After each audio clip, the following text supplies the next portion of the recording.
Hello and welcome to yet another canning day at Teal House Farm. Today we are canning pizza sauce.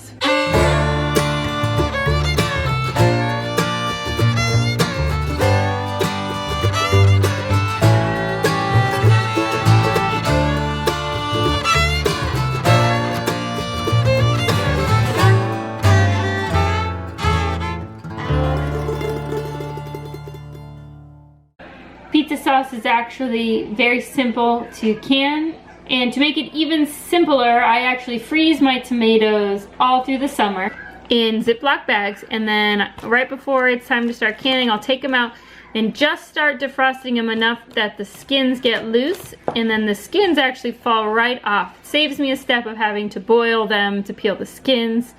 And also it's good because I get to wait to do the canning until I am ready to do the canning and not be trying to do it in the middle of the hot summer. My tips are pretty simple. I basically have three. Tip one you already saw. Freeze your tomatoes during the summer and then make a big batch in the fall.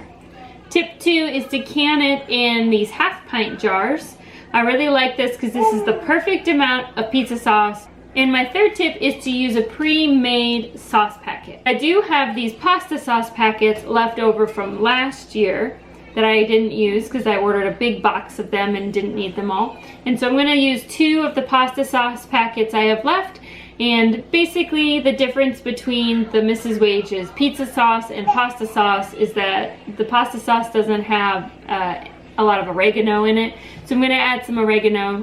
I have already washed the jars in hot soapy water, so I'm just gonna load them up on this cookie sheet, and then we're gonna stick them in the oven 220 for 25 minutes to get them nice and hot and sterilized.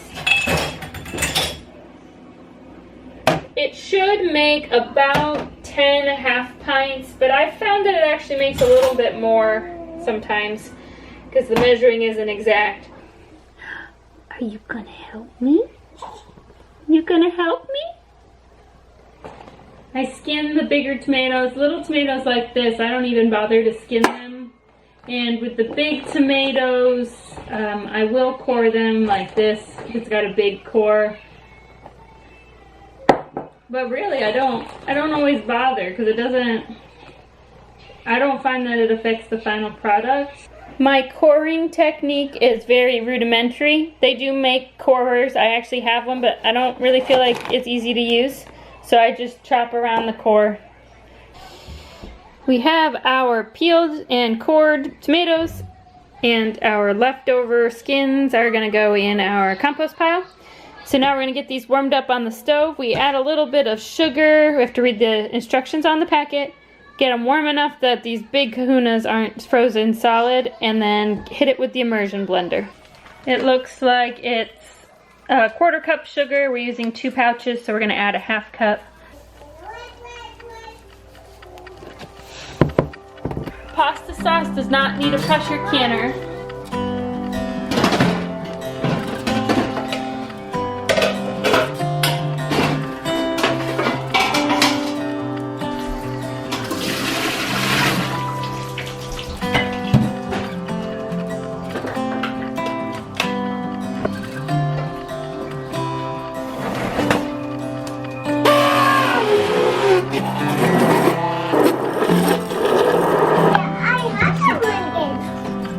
There it is, oregano. Let me move it closer, hang on. Use the big scoop. Use this big one. Ready? Yeah. 1 scoop. Wrong way.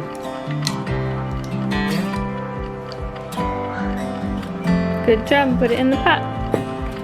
Perfect.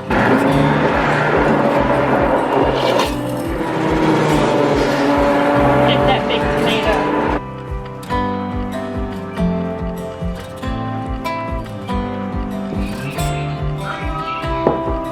There you go, spread it around.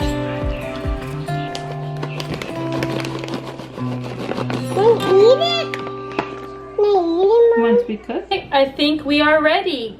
We have our sterile and still very hot jars and our wide mouth funnel so we don't get too messy. We have our simmering sauce, and our water bath canner is prepped, and what that means is I have filled it with enough hot water that it'll cover the jars by at least an inch once they're submerged, and the water is hot but not boiling yet. You don't want it boiling until your cans are down there and you're ready to can. And then we have our tops and the rings simmering in some hot water ready to go. So we just need to go ahead and get a ladle, and then we're gonna just fill up as many jars as we can, stick them in that water bath canner, and once we are out of sauce, we'll lower the rack down in the canner, and they have to process for 40 minutes, and then we are done.